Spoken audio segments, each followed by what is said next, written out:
path to Agile coaching, you are going to explore one of the most fascinating professions on the earth because Agile coaching allows you to engage with one of the most fascinating creations on the earth. What is that? Human mind.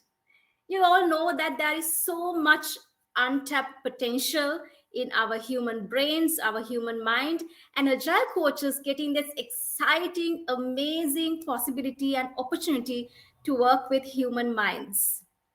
And also, in another 10 to 15 years, most of the jobs that we are involved today will be probably replaced by artificial intelligence and machine learning. But there will be few still professions which can not be easily replaced. Professions which brings you empathy, creativity, and humanity. And I believe Agile coaching is an epitome of empathy, humanity, and creativity. So, if you have chosen this path to become an Agile coach, not only like a full time profession, but also master those skills in your leadership career, I think you have done the best choice ever in your life. So I am so thankful to Bonica and the Atlassian community for giving me this opportunity to deliver a session that is very close to my heart because I was a person who was seeking the path to Agile coaching about 13 or 14 years ago when I was shifting from coding to coaching. I was a software engineer for about 7 years and I was making a huge shift from coding to coaching. I was literally in darkness because I had so much of questions, but not much of help from Sri Lanka because there were no professionally qualified full-time agile coaches by that day. And when I become one of the first enterprise agile coaches in Sri Lanka about 5 or 6 years ago, I still remember I wrote my own job description because again there were no enterprise agile coaches. So I get this opportunity so much privileged to help those who are now wanting to be agile coaches to give back to the community, give back my experience, and thank you so much for that. Okay, right now I want to make this a more of a conversation rather than going through PowerPoint slides. Of course, I have PowerPoint slides in case if you are joining from mobile devices, but if you're on laptop and if you're able to interact, there is something called Miro. I'm sure that you got this link from this reminder from Atlassian. um, I invite Boneka to share that in the chat, right?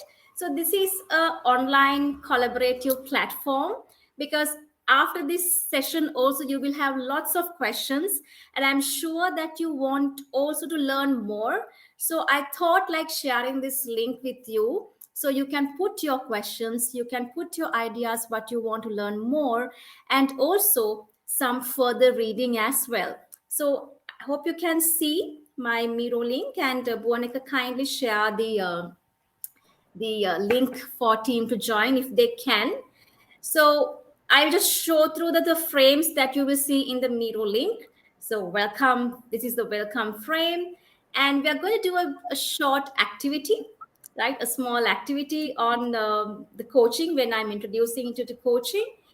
And also, as I mentioned, agile coaching is so wide and so deep. So I'm sure after this session, you have lots of questions. Where do I get started? What to read, right? So you have all the links given right here. And you can put your questions also here. As you can see, you can take your notes, right, while I'm sharing, while we are having a conversation. You can put your notes. I have created a mind map. So whatever things that comes to your mind in this session, you can put it here. And also very importantly, your questions. I don't want to miss any of the questions. So even we didn't have time to answer in this forum, but I will definitely put the answers to this platform so you can read. And we might also do another activity during the day, and it comes here as well as now. After the workshop, if you feel, oh my God, this is a very much interesting profession, I want to learn more, where to get started, what to learn, what kind of certifications that's going to help.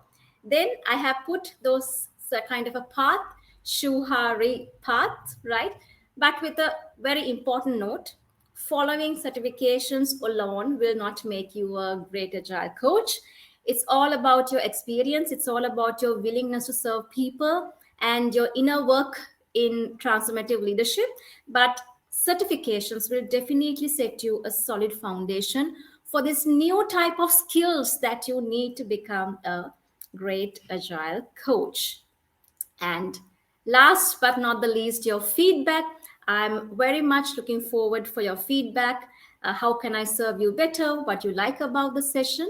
And these are the frames. Now, Miro, don't worry about the Miro. Tool should not hinder us having a great conversation.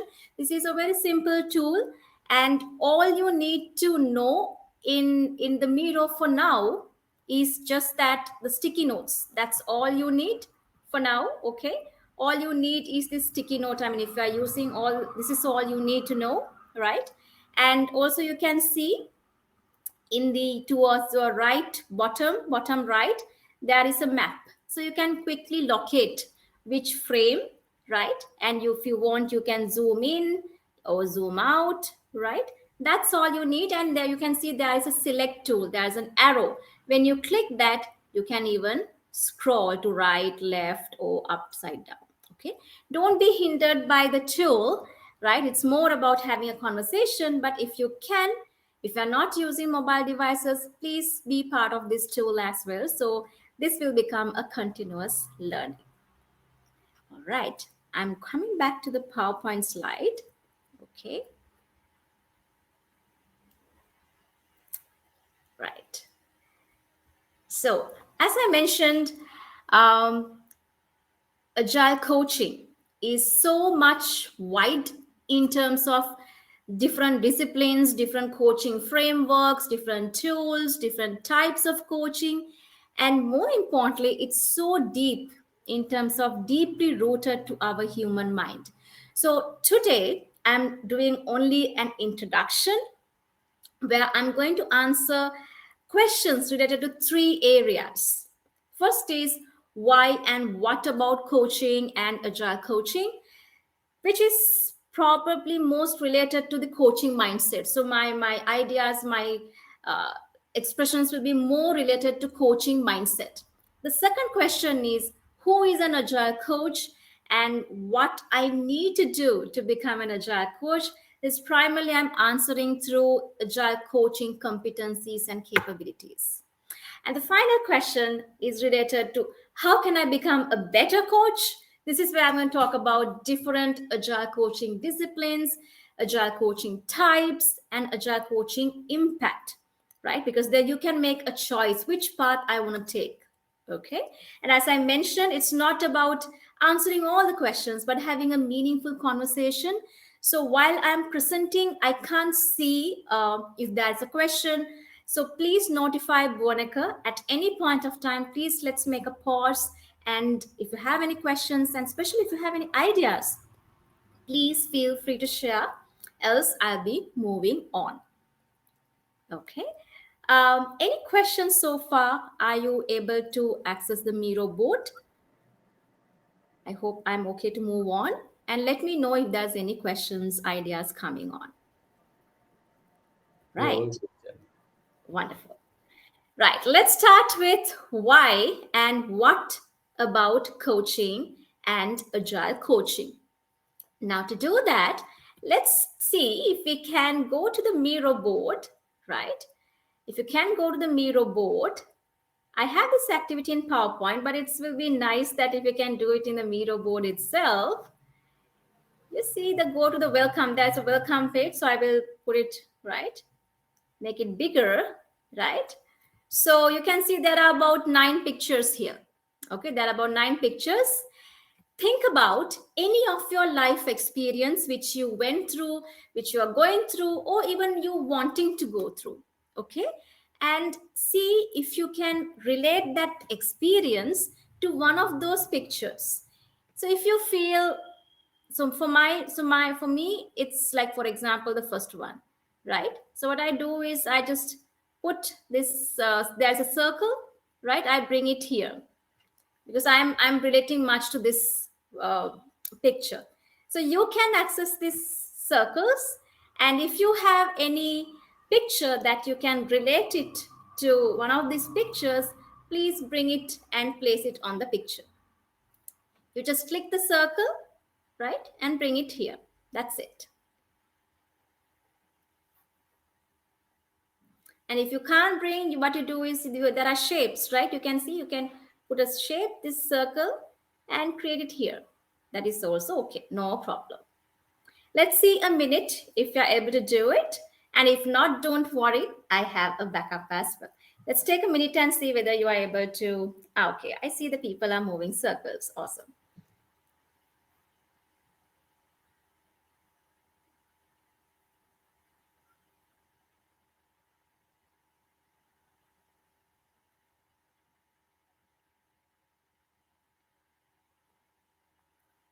Okay, I do the time boxing. Let's take another one more minute.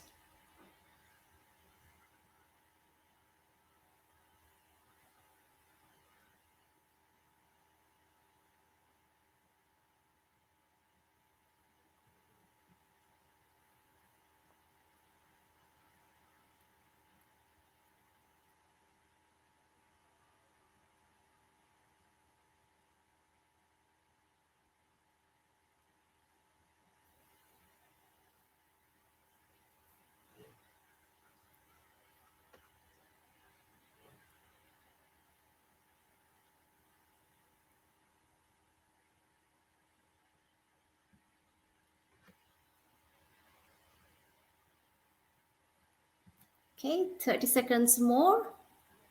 And after 30 seconds, I would invite a couple of you to share what is that relatedness with this picture. Please feel free to open and share with us because it's a conversation, right?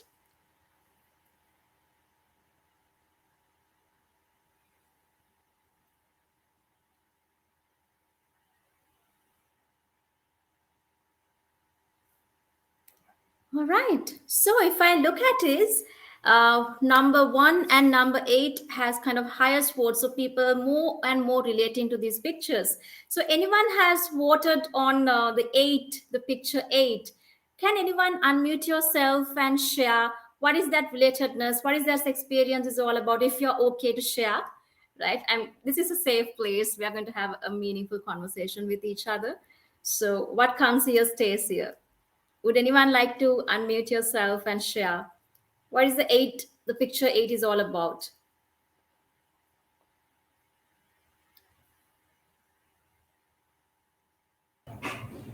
Yeah, hi Janani, Bridges this side. Hi. Yeah.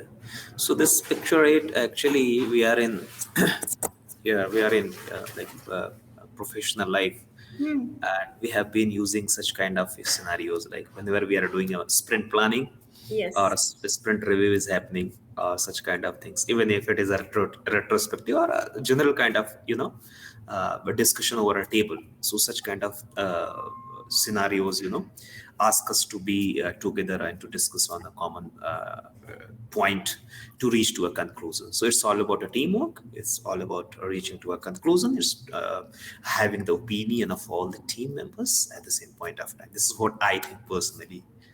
Lovely, lovely. So you are relating to the teamwork with this picture, basically, right? Exactly, exactly.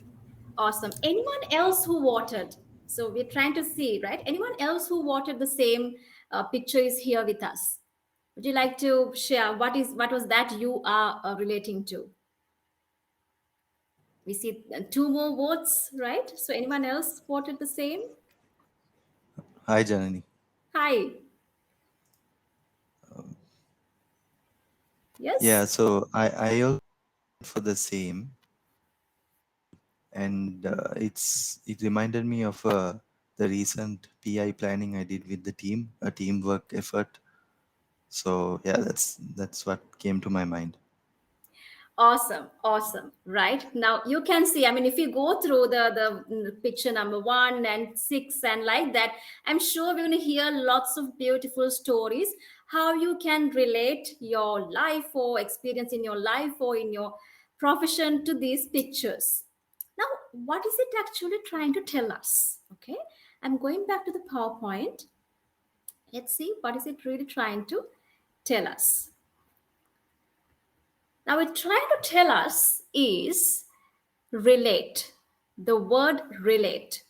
As you can see, as human beings, we are actually so much different in terms of our qualities, our characteristics, our beliefs, our values. Of course, we are different, but same time, we are so much connected. We are so much connected with each other in terms of certain experiences and emotions that we share. So one of the fundamental power of coaching is ability to relate. Ability for coach to relate coachee, and ability for coachee to relate coach, because this is what creates the real intimacy which will help you to go through a very deep coaching relationship. Now, it's very important to understand relating doesn't mean that the coach need to like coachee, what she or he does like or does not like, or coach always need to align with his likes and dislikes, or coach needs to cry with the coachee or coach needs to smile with the coachee. It's not what we really meaning here when we say relating. What we are really meaning is we as coaches, we are honoring and acknowledging the undeniable truth of the experience the client goes through and emotions it forms. Because usually a coachee or your client, I will be interchangeably using the coachee or client, right? So a coachee or client comes to you when he or she has a problem, or he has some confusion, or he or she needs to achieve some goal. Neither case, you know, there is no way we can deny what that person goes through, because that is the purest truth about himself or herself. That experience, right, with the problem or the opportunity or the situation is the real truth about himself or herself. And those emotions that generates from that experience is the real truth about himself. No one can think, right? No, you should have thought that way, you should have felt that way, you should have done that way. That's all about fixing, right? Coaches are not fixing the person or the coachee or the client. We are very much honoring, acknowledging the undeniable truth of the experience the client goes through at that point of time and the emotions it forms. That is relate. That is the foundation for you to have a coaching conversation and to have a coaching relationship. Now, this is not rocket science. This is not a very deep psychological theory, first of all. This is all about, right? It is the relatedness that creates the most purest, most beautiful love between a mother and a newborn child. It is the relatedness. Completely two strangers all of a sudden fall in love with each other and become soul partners. It is the relatedness that makes a team, builds the team spirit, going beyond their individuality. They work with a team. It is also what you see in Avatar. You know that Navi people, they can connect to create a deep bond with animals and the nature and communicate. And we say, I see you. Remember in Avatar, we say, I see you. It is that related. It's not just seeing, right? Not looking at the person. I mean, I say, I see you, it is that relatedness. So it's not a deep psychological theory or rocket science. It is very much human aspect. Now, do not misunderstand. I'm not saying after a coaching conversation, the coach fall in love with coaching. That's not what I'm sharing. This relatedness in coaching is what that grows to the next level. That is the building a partnership. Now, this is very important to understand. Okay. Now, this relationship between coach and coachee. There are different relationships: a relationship with manager and subordinate, a relationship with trainer and trainee, a mentor and mentee, teacher and student, consultant and whoever the party who's receiving the consultancy.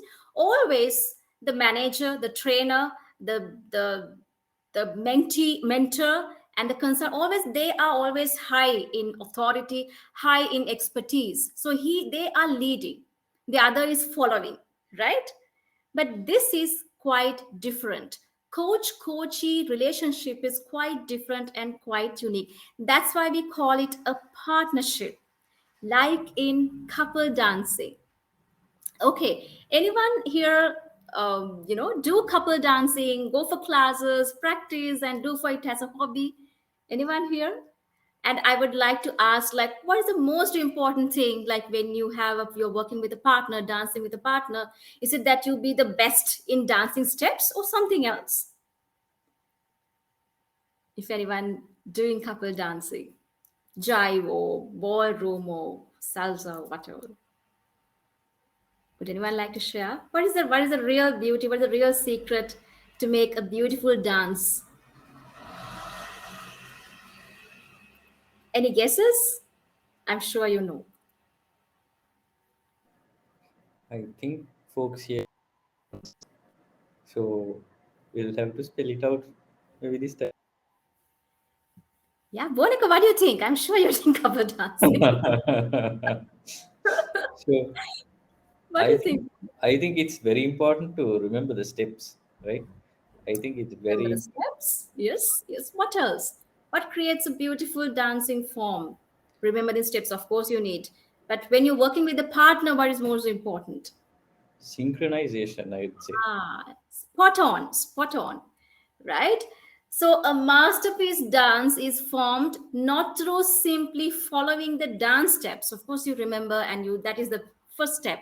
But after that, it's more about the synchronization, alignment, and the rhythm the dancers bring to the art.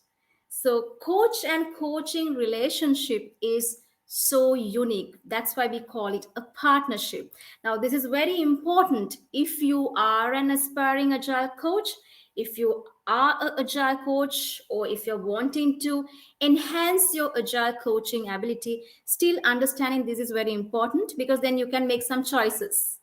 Because if you're more into, like, see, different people have different motivational factors. If you're a person that's looking for more of authority and leading people from front, you need to understand that's very not likely agile coaching, right? So that's why I'm sharing the basics and fundamentals of coaching even before agile coaching.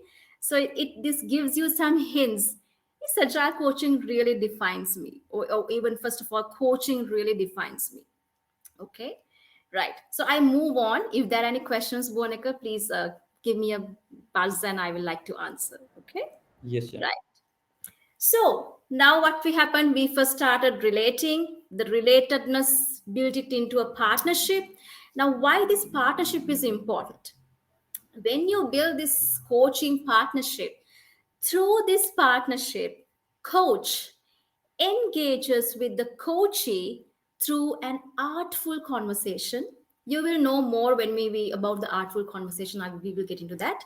Artful conversation that brings clarity, mental clarity, mind clarity to coachee by helping him to deeply observe him or herself in that situation, right? Let's try to unpack what this sentence and what the meaning of this is. See, when we are in a problem, or when we are even so much aspire to achieve some goal, either case, right?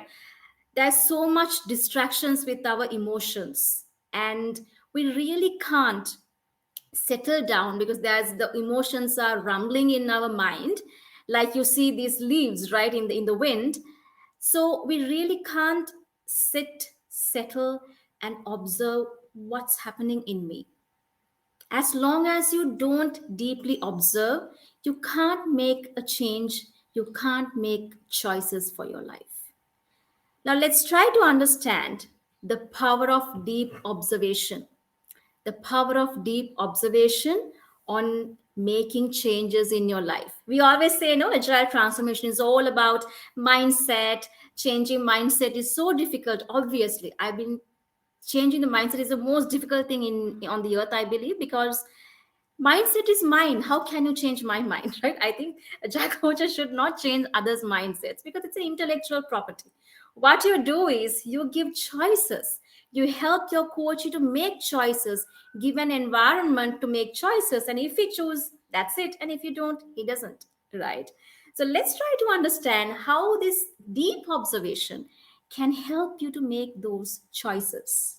Okay, now there's an activity coming, right? I invite you to take a deep observation on the next slide I'm going to share and watch it, deeply look at it. Okay, for 30 seconds, just 30 seconds. Okay, right.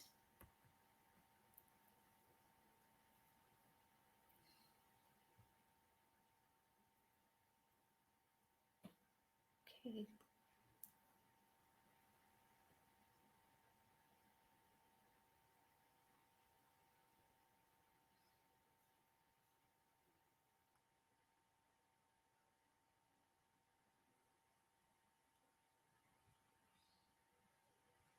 All right, it's just 25 seconds. Anyone yawning at this point of time?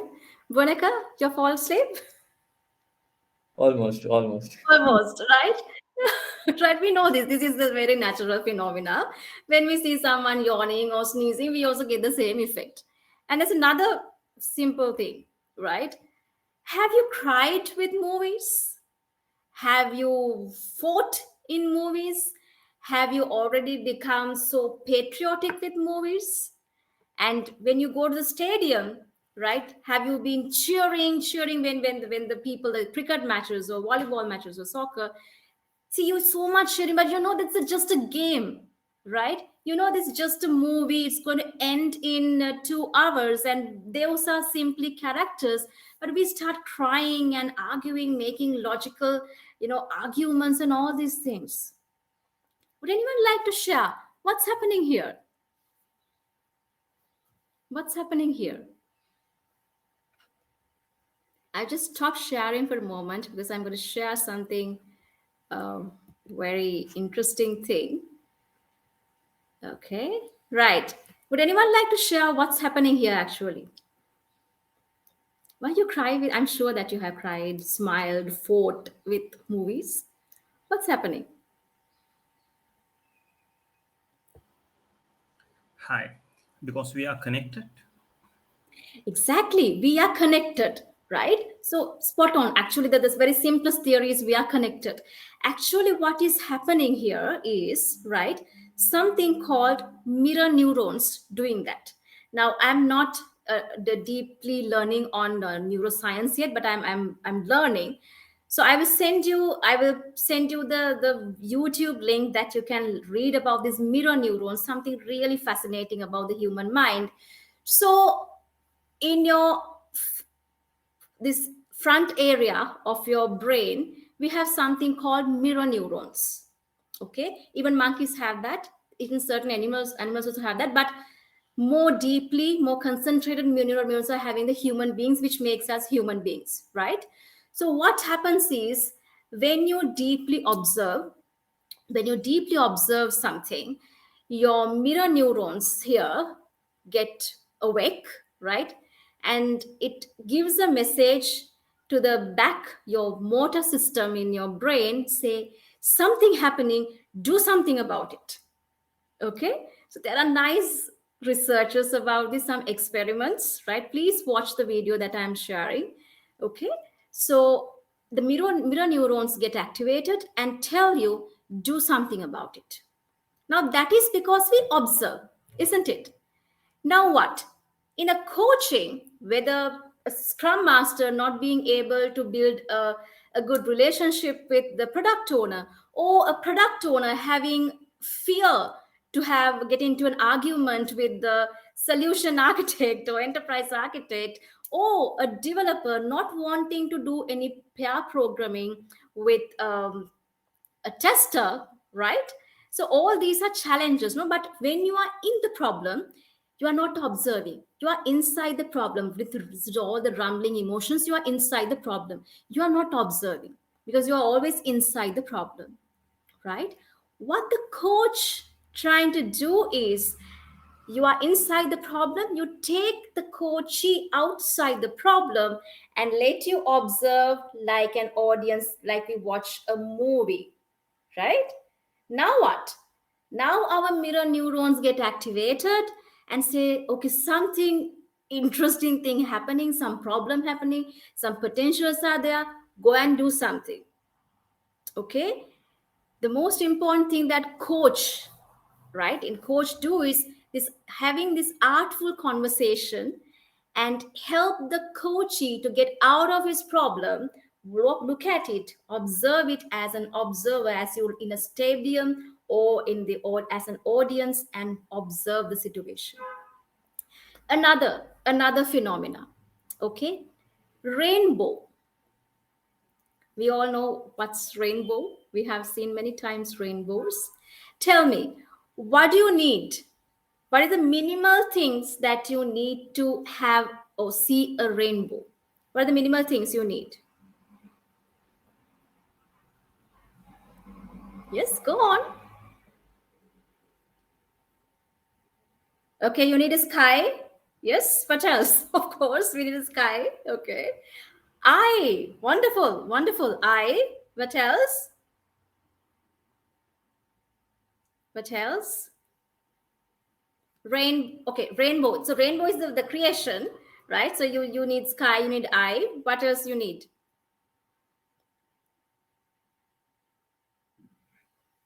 Okay, think about sun rays. Exactly, right? So out of all these things, let me reshare now the screen.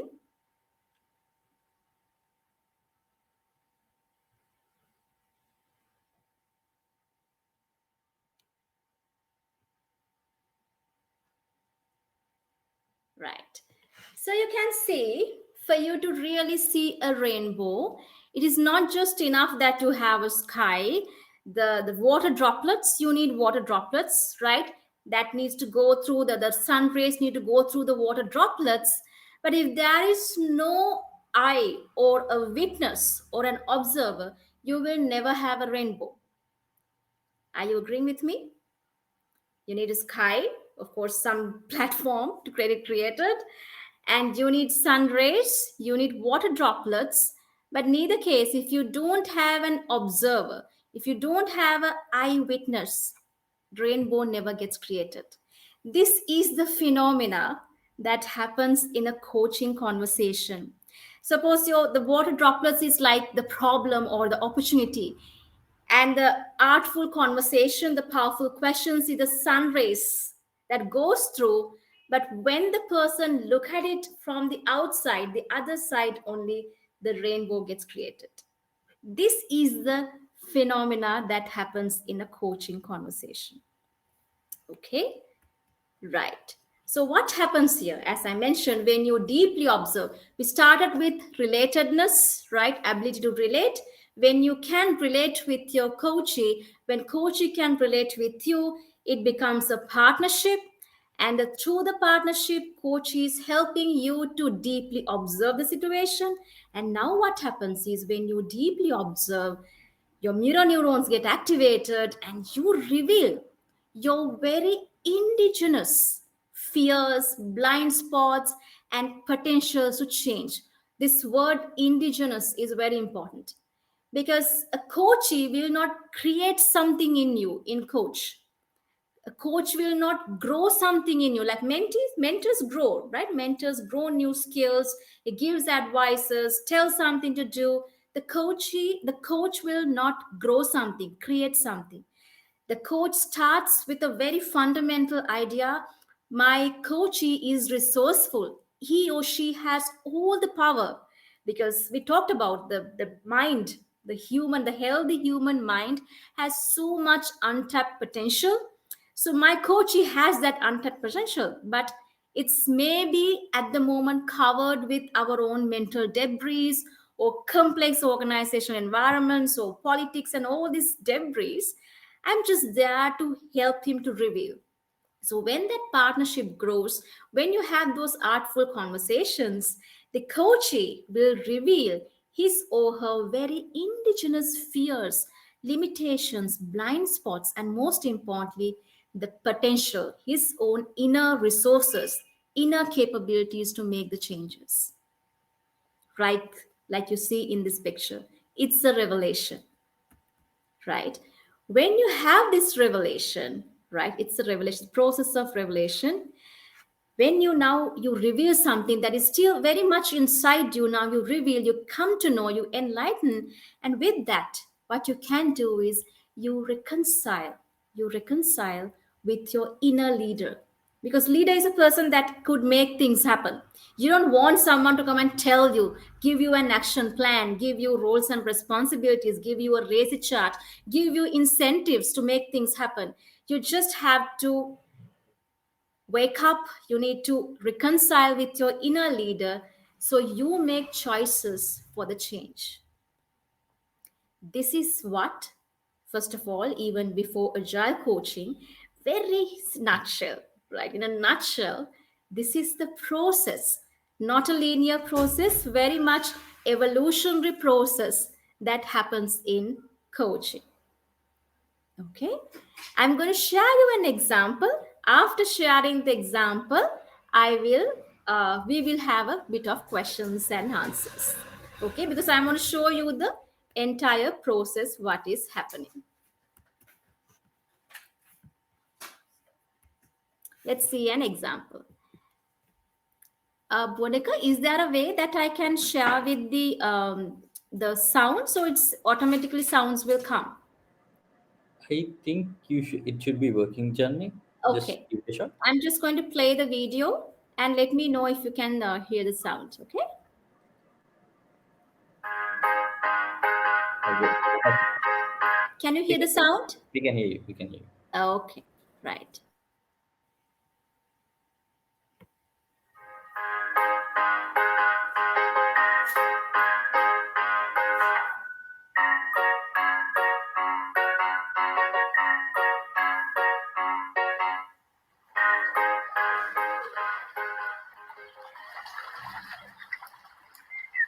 Hey, can you help me?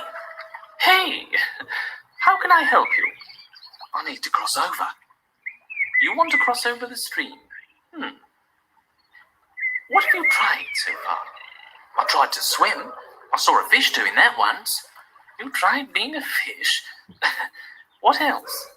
I tried to jump high. I saw a bird flying over the stream. You tried being a bird? What else? I saw a beaver once building a dike. I thought that might work. You tried being a beaver.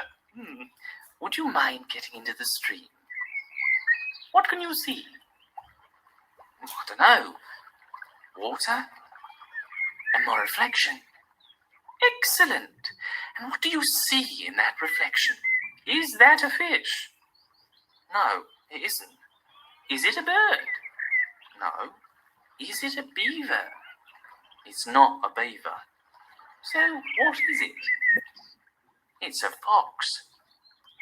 So you're a fox trying to act like others. The others do easily what I want to do. So a fox can't do it. No, there must be a way. Can you see a solution here? Indeed I can. Then tell me. Be a fox, my friend. I am a fox. Then act like one. What would a fox do? I don't know. Foxes don't have a skill for crossing over streams. And what are your skills? Foxes are smart, observe and adapt. Ha! Great. So, now, show me how you apply them. Wait, look!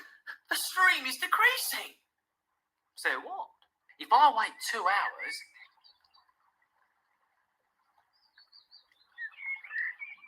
I made it! Oh, thank you! You are a fox. Well done, my friend.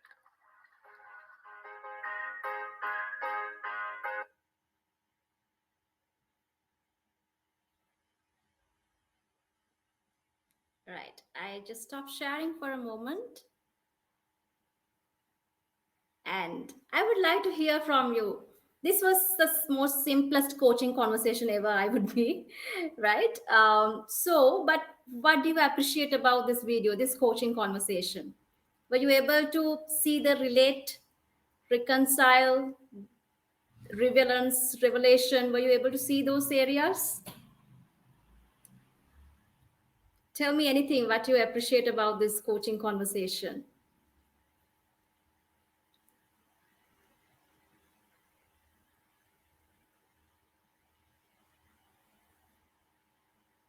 Yes, anyone like to share? What did you see? Did you see that the owl, he's the coach, of course, the coach here. Did he was giving any advices? Did he giving any action items? Or what is he doing actually? What was he doing actually?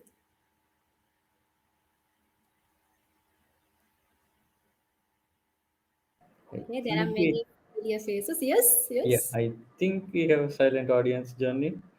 So I feel like the owl asked the correct questions and directed the fox. Yes, the owl asked powerful questions. Owl never gave advices, right? Throughout the conversation, the owl never gave any advices. Oh yeah, I also had in this situation. I know this is what I do, so I'm going to tell you. No, right? He didn't do that, right? He asked questions. He asked questions so the fox could reveal his inner potential. Remember that he asked, what would a fox do? And fox said, I don't know. The fox is smart, observant, alert.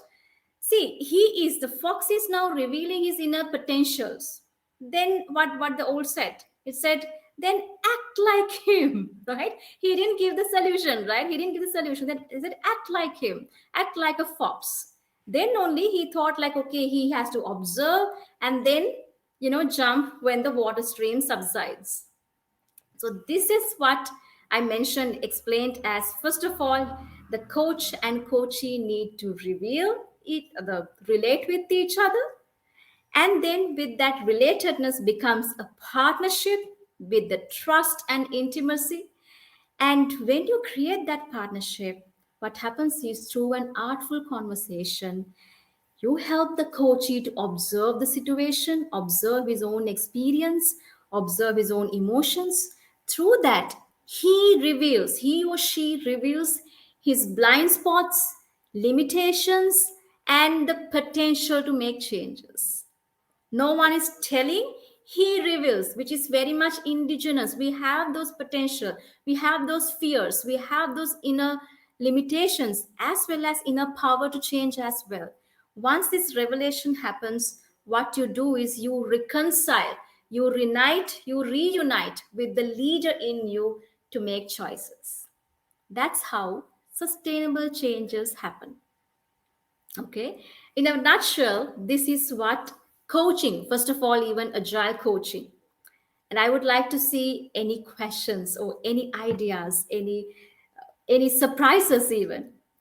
Have you thought coaching is something different, or did you have any different ideas about coaching, or it had been now changed? Would like to hear from you.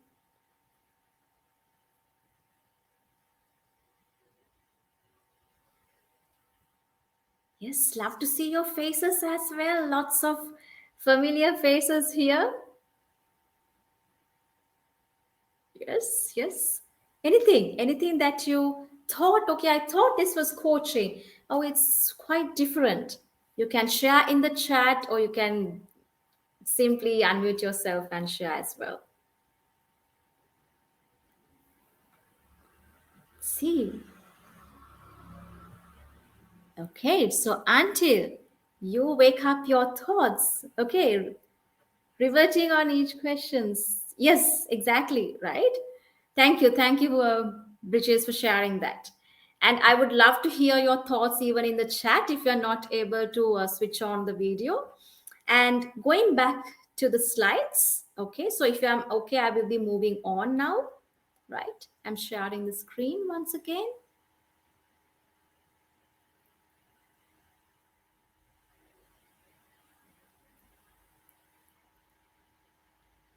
So you saw an example of a coaching conversation and how this relatedness, how this revelation and the reconciliation happens with your inner leader, right? That's the most simplest coaching conversation, because otherwise I would have shown the real coaching demonstration, but not this time because it's we have just 1.5 hours. Okay, but let's try to understand what is this relatedness, what is this entire coaching is playing in agile coaching profession. Now think about, right, in a usually why agile coaches are hired, right? So there is an agile transformation happening. Teams are pretty waterfall at the beginning, and your leadership would invite you, agile coach, or the words, right? Agile can be sometimes called agile consultant, trainer, coach. In certain countries, we are very much abusing the word consultant, coach, trainer as to referring to like same person, totally different, right? First of all, totally different training to consulting to coaching.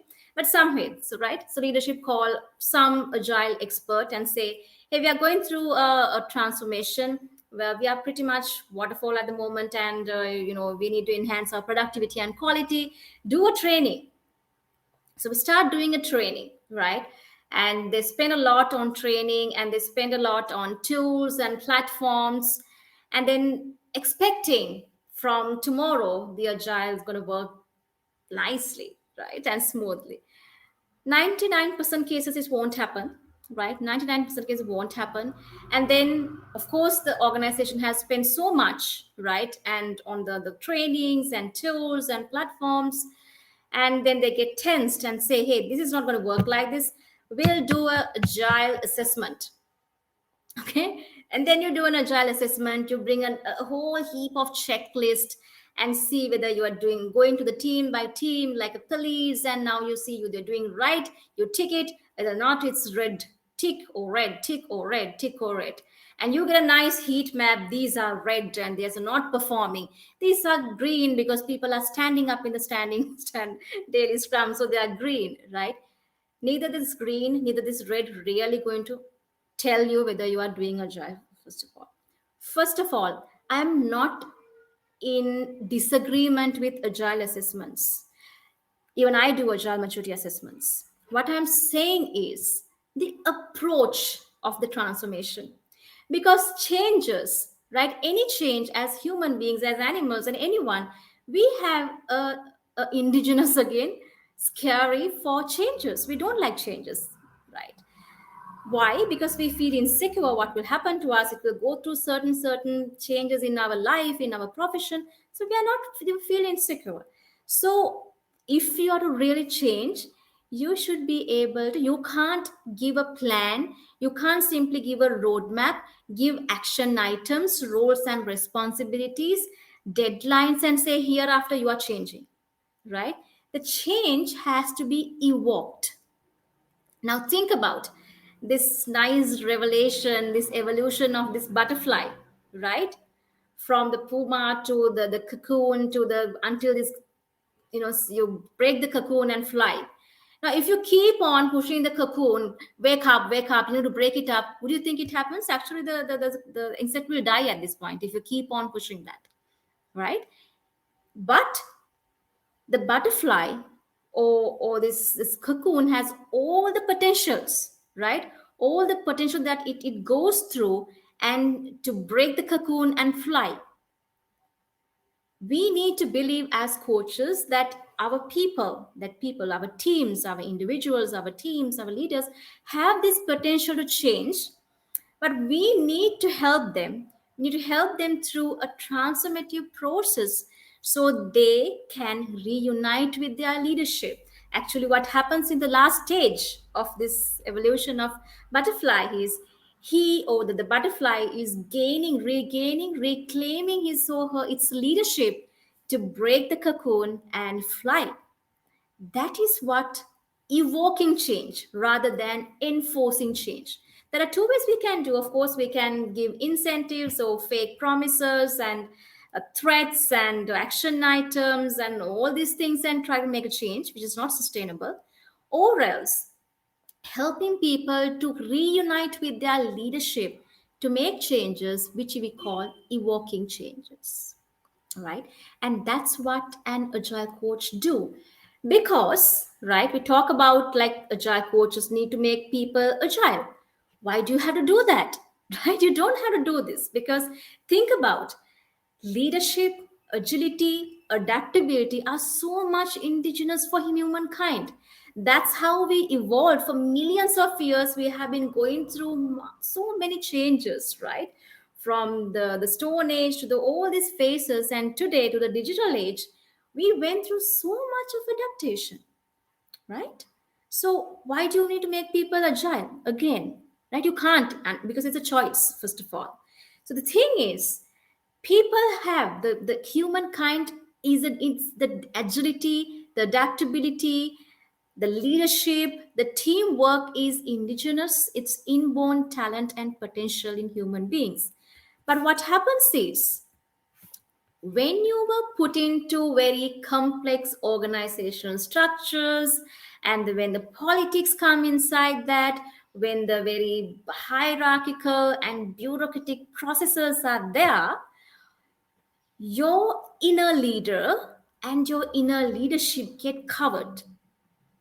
It's not that it's not there, it's still there, but it get covered with all these complexities.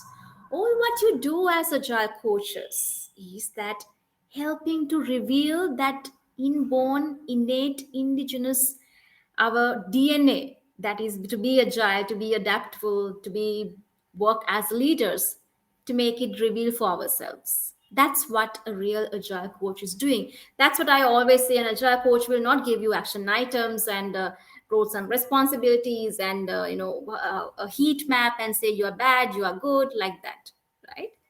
So that is what is happening. That is what an agile coach is engaging, relating, revealing, reconciling with your leadership. So it's a whole process of revelation of your indigenous leadership, agility, and adaptability. That is what agile coaches supposed to do. But I truly understand, I truly know this is may not be what agile coaches are expected to do from certain organizations, because agile coaching is highly abused term, right? Because agile coaches are not, sometimes not every organization, so many organizations are moving to real agile coaching, whereas still certain traditional, more conservative organizations think agile coaches are like, the traffic police, that you need to send people to trainings and then assess and make things happen, right? Not like that, actually. So what is agile coaching? Agile coaching is evoking high performance through revelation of indigenous human potential to reconcile with agile mindset. By the way, this is not a definition that you will find in Google or web. This is a definition of Agile. Agile is my company, which we strongly believe, right? Agile is formed to reunite, build bridges, so the individuals and teams reunite with your leadership. So this is a definition by us. This is what we strongly believe, and this is the purpose we day to day work for, right? So, I'm going to the second one, who is an agile coach and what I need to do to become an agile coach. But before that, I want to take a pause and see, Bonica, are there any questions in the chat or in the Miro board? On the chat, we don't have any questions. Give Okay. me a second, Journey. Let me confirm the leaderboard.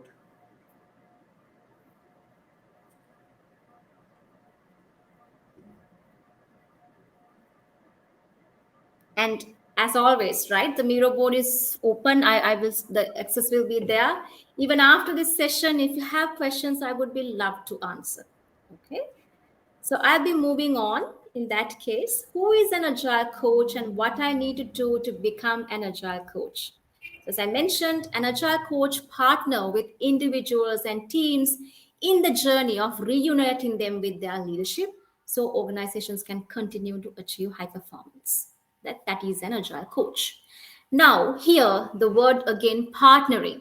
because partnering, I told, it's very much related to creating that relatedness, that trust, that intimacy, that partnership, like in the couple dancing. Now, it's not easy to create this partnership, right? You need so much. First of all, starting with your mindset, you need different set of competencies, and transform those competencies to capabilities to evoke the real impact. Because it's not just coaching need to happen, the coaching should impact in real performance in the team members, in the individuals and the teams, right?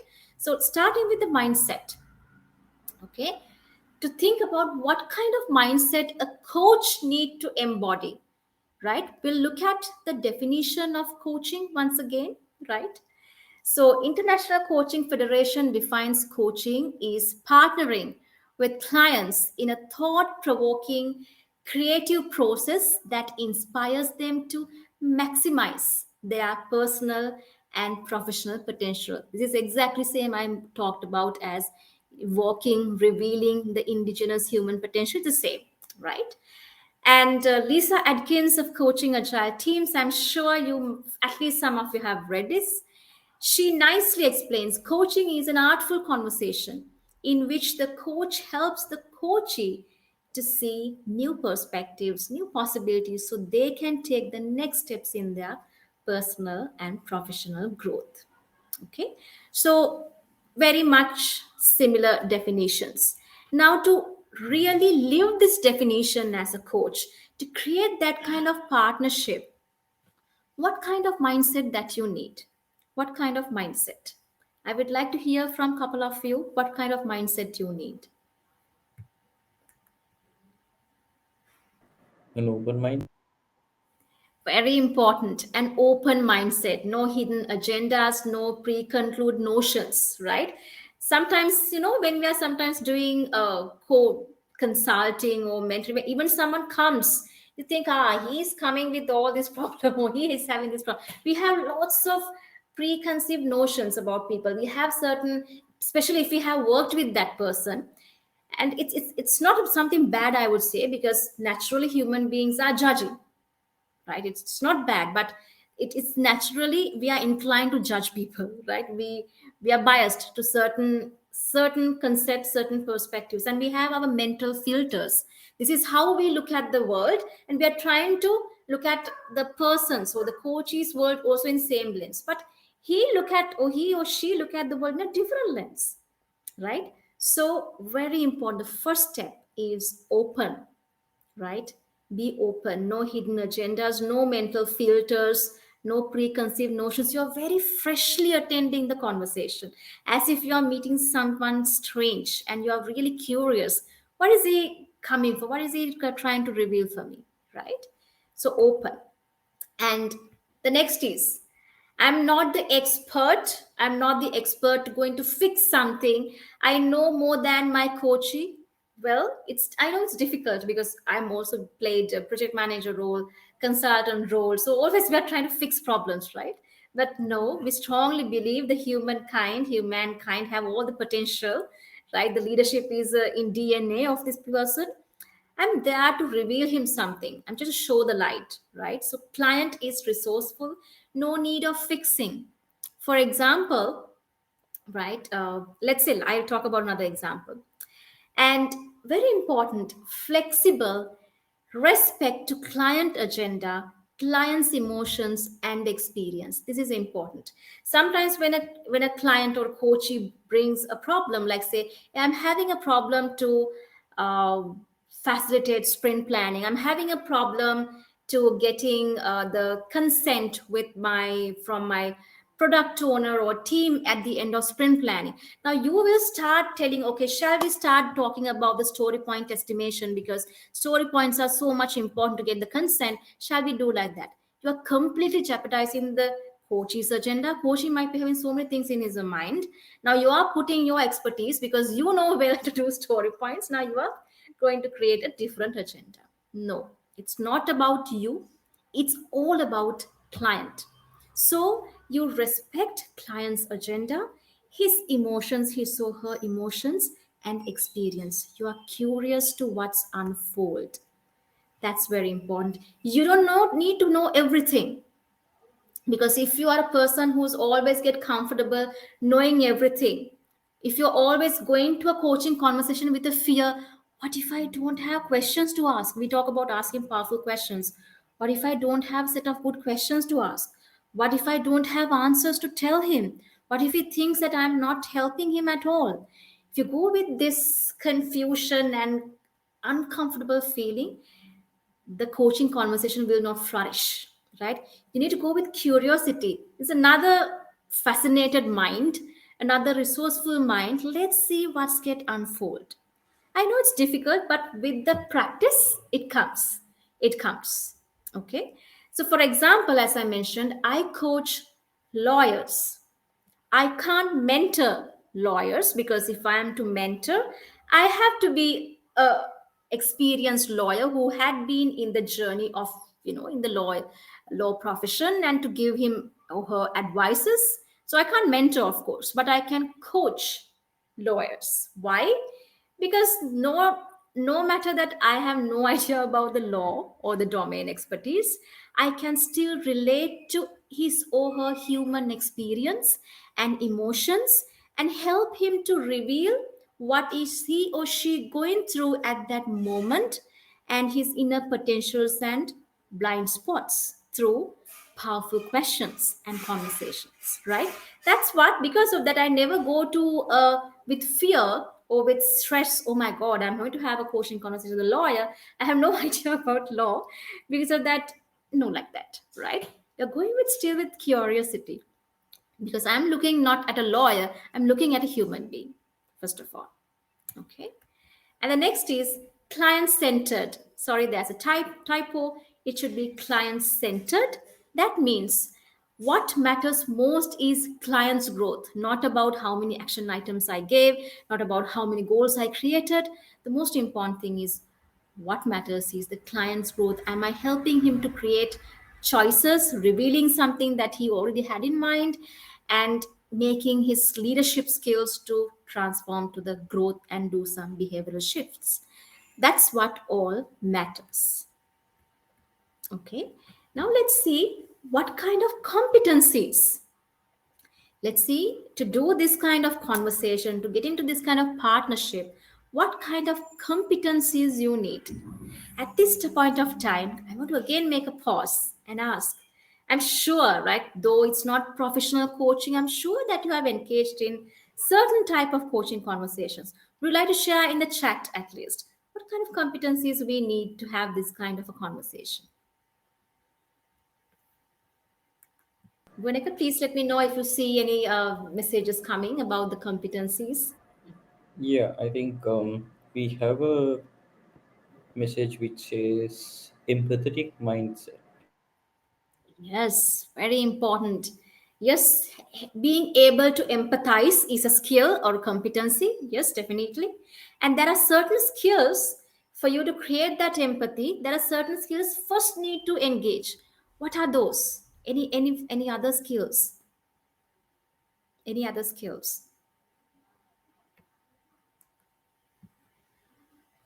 Funike, any thoughts? What are the other skills you think that a coach need in terms of a competency or skill?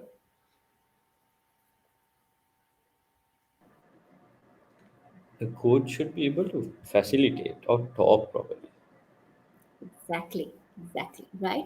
So let's look at now in the mirror, I have put detailed coaching competencies, which is like in a professional coach, right? That is the foundation, right? Even an agile coach is first of all a coach, even a sports coach is first of all a coach, even a life coach is first of all a coach, right? So coaching is the foundation. So International Coaching Federation have listed out a whole scenario, a whole bunch of coaching competencies. I have put the link, so read it out, but I'm going to give a condensed view on that. First of all, emotional intelligence. First of all, ability to understand your own emotions. Now, when I am working, I'm doing even this webinar, what's in my head? Actually, what's in my head is I'm just thinking, is my son doing homework, right? Is it dinner time? Is he eating, right? All these emotions comes. We are human beings. So because I'm not meditating. I'm not totally be able to manage my emotions. But the most important thing is emotional intelligence means, first of all, I know these emotions are coming. I'm thinking about my son now at the back of my mind. But emotional intelligence, when you master it, when you grow it, you acknowledge it coming, but I won't let that come and distract to this webinar, the thing that I'm doing now. I know it's there.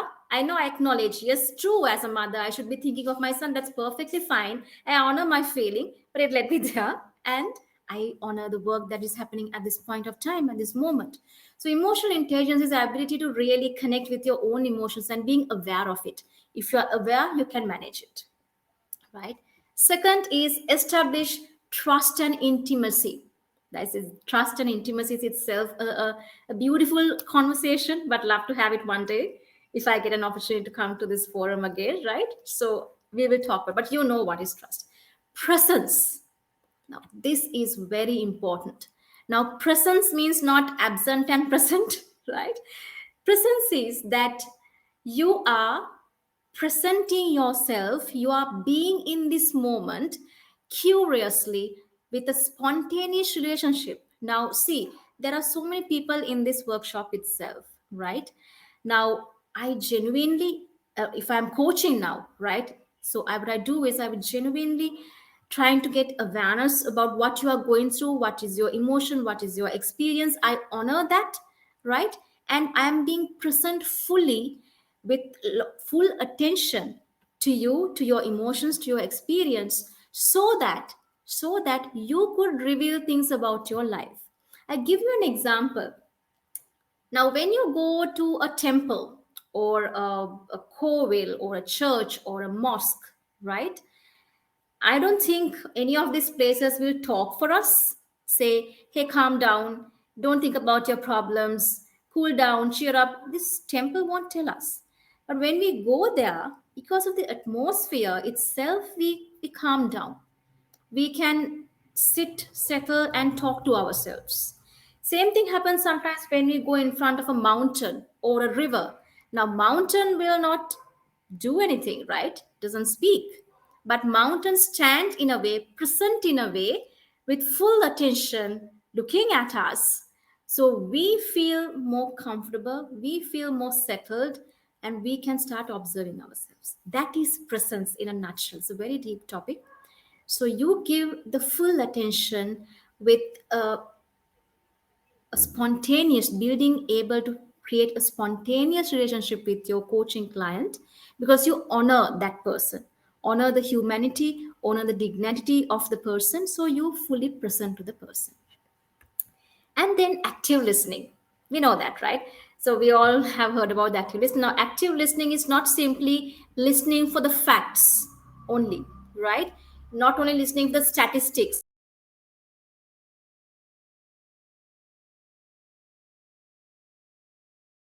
uh, 5 stories where there were about 10 stories, and I was little frustrated and I don't know what to do. When you someone say like that, you also can listen to the facts. Okay, so how many total story points you agreed?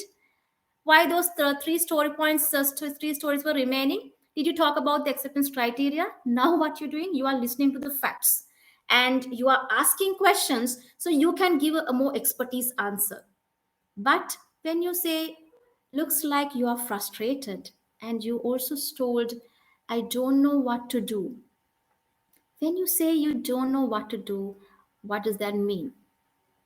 Now, that is, you are not going there to give an expertise answer. You are now listening to the emotions. You are now listening more to the experience your coachee going through so that he or she can reveal about. When I say actually, when I say, well, I don't know what to do, is it?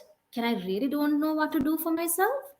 Is it, am I really frustrated or I'm angry or am I sad or I'm stuck? So he's little by little, I mean, I just gave an example. When you ask these powerful questions, when you're active listening, what happens is when you are listening to the emotions and experience, this is very important. Powerful questions, right? Powerful questions is, again, as I mentioned, when you say frustrated, what kind of a frustration is that? When you say what you don't know what to do, what does that mean? These are powerful questions. Powerful questions are there for you to not to give another expertise answer, so you will look like an expert, but it's more like for the person to reveal himself. Powerful questions. Okay. And facilitate learning, growth, and accountability. Now, the Bonica told about the facilitation. Yes, facilitation is important, as well as the growth and accountability. Now, you create that inner leader, you reveal that inner leader. Now, also, you should not stop there. Help him to be accountable, to work with that inner leader more and more, helping him to set the goals. Now you can set the goals because he has the key now. He has reunited with the leader. Now helping him to set the goals, stay accountable with that inner leader. This is important. So you can say, I'm sure in case if you came to this workshop or the session to thinking that I'm going to talk about, you need to know safe, scaled agile, Scrum, Kanban to become an agile coach. I didn't disappoint you, right? I'm not going to disappoint you. You need to know them. But before that, this is very important because agile coach is also a coach first of all, and then yes, an expert in coaching, agile coaching, right? So the two words, agile coach. Of course, agile coach has to be expert in agile frameworks and all these things. But before that, he has to be expert in coaching and inculcating that mindset in people. Now we'll go to the all the things that you might be expecting in this workshop. Yes, an agile coach is not only coaching in an organization setting, right? In a corporate organization setting, agile coach is not only coaching. He is teaching. Yes, he will have to do, he or she have to do that. So even I do trainings, right? As an agile leadership coach, my title, I define myself as an agile leadership coach, but I do a lot of trainings. That's okay, right? But thing is, you should not stop coaching, or you need to very much establish you are there to coach always. In this role, you might do also teaching or training, mentoring, giving advices. You also need to have some technical mastery. Suppose you're working with a machine learning team, you might be working with the AI team, you're working with a cloud migration team. Now, you don't have to be technical mastery, doesn't mean that you need to know more than them. You need to know to a level that you can ask still powerful questions. You can connect, relate with them. That's what you're saying.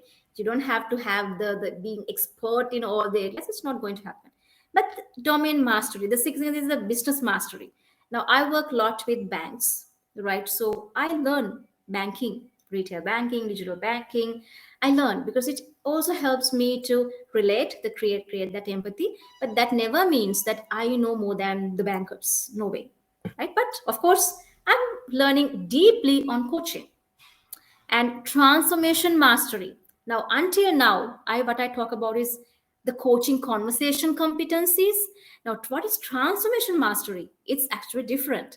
Transformation mastery is about how do you create strategies for organization transformation, how you form teams for better productivity, what kind of agile governance models and structures and strategies you need to enforce or you bring inside the teams and organizations.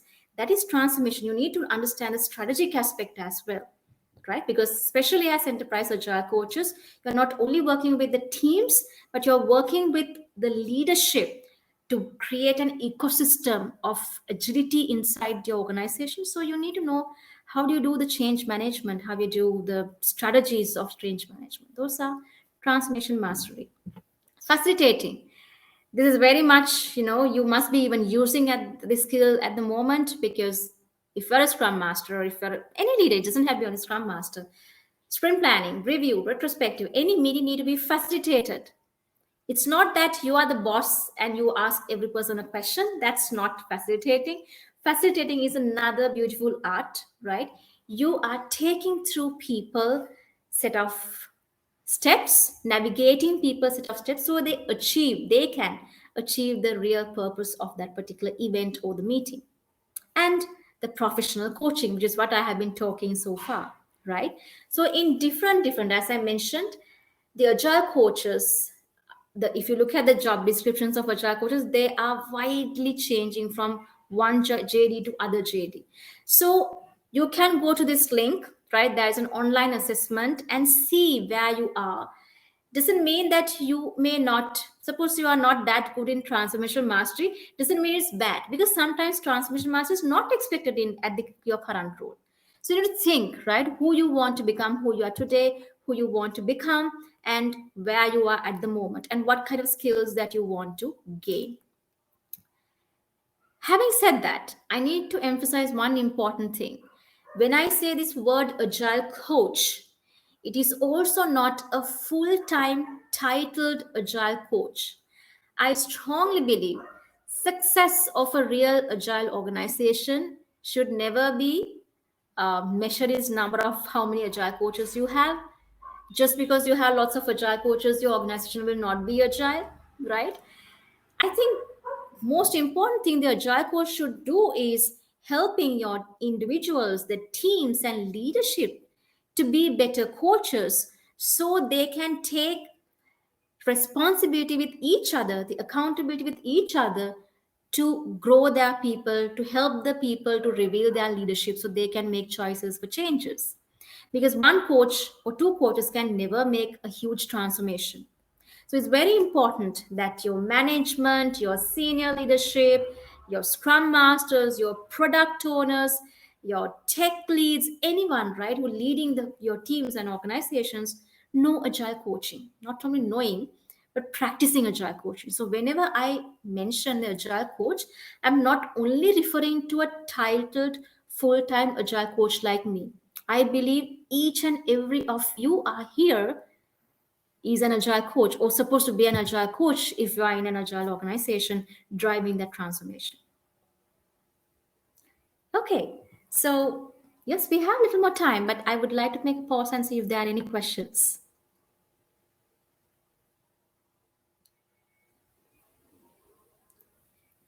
Do we have any questions, Bodhika, in the chat, or you can simply unmute yourself and share any questions if there are? Yeah, I think the screen is stuck, Janani. I hope no questions. So in that case, I'm moving on. Right. Agile coaching disciplines, Janani. as I mentioned already in this previous slide also, there are different disciplines. Agile coach may not only doing coaching, you're doing training, consulting, mentoring, and facilitation. So I just stop sharing for a moment, right? Stop sharing for a moment and would like to ask from you, what do you think the differences between the coaching? Is the slide frozen, Bonica? Yeah, the slides are frozen and I your just video is only also show the stuck. coaching competencies. After that, I'm coming to this conversation now. Hope I'm audible. You're Okay, audible. You're audible. right. I hope I'm audible for you, Bonica. I hope I'm audible. I have not sharing now the screen.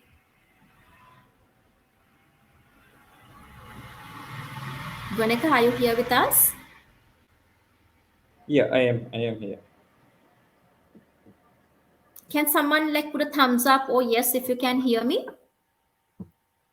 Okay, right. So you can hear me, right? Okay, so I would like to hear from you all. What's the difference between training, consulting, facilitation, and mentoring? Any thoughts? Because these are different functions, different disciplines. What's what's the what's the difference between training to consulting to facilitation to mentoring? Anyone like to share? Yes, we have Praveen, Suharshini. Yes, British. Mentoring is done responsibility and mentoring is done responsibility and quite closed one. Yes, yes.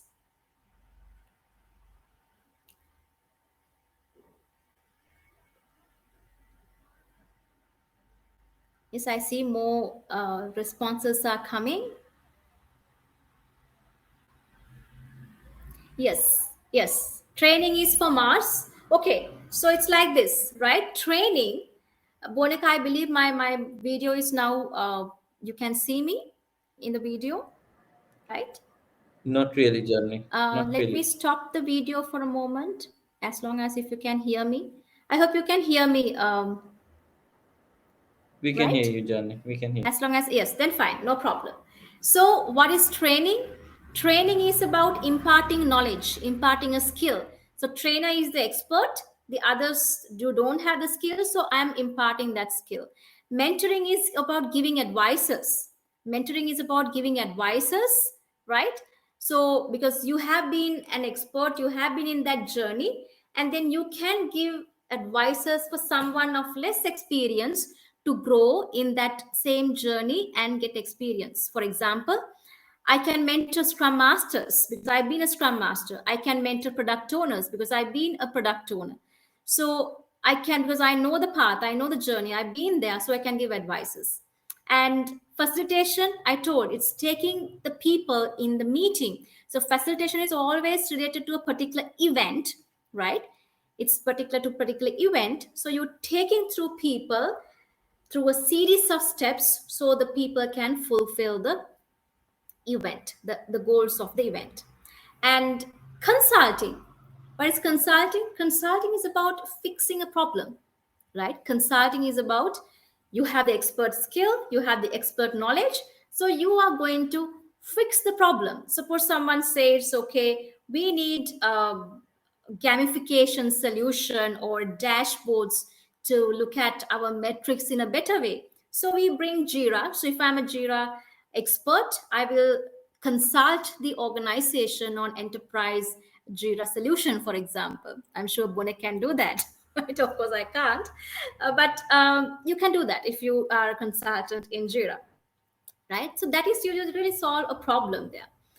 Coaching is totally different, which I explained. Coaching is about helping the people to reveal their inner potential, inner capabilities through artful conversation. So you can see it's very important as an agile coach, you understand different disciplines that you are engaged in: training, coaching, consulting, mentoring, facilitation. You will have to do all these things, but you are there, you are defined by coaching. So at least 50% of your effort should go for coaching, right? Rest is distributed. Like if you are defined to be a coach, you're supposed to be a coach. If you're not coaching and doing only the training and consulting, then why do you call yourself a coach, right? This is very important. Right. Okay. And just I think I have one more slide to share if there's no questions. Let me share my screen once again.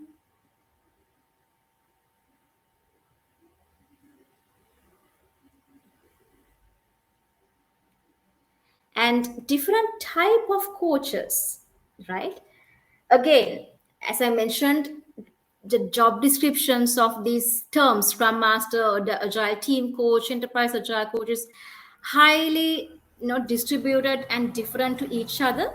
But first of all, in my view, my own perspective, the first coach is the scrum master, right? Scrum master is the first agile coach that you meet inside your team.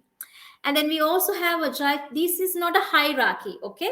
The scrum master, then scrum master report to agile team coach, and agile team coach report to enterprise agile. This is not a hierarchy. I'm talking about different areas, different types of coaching, right?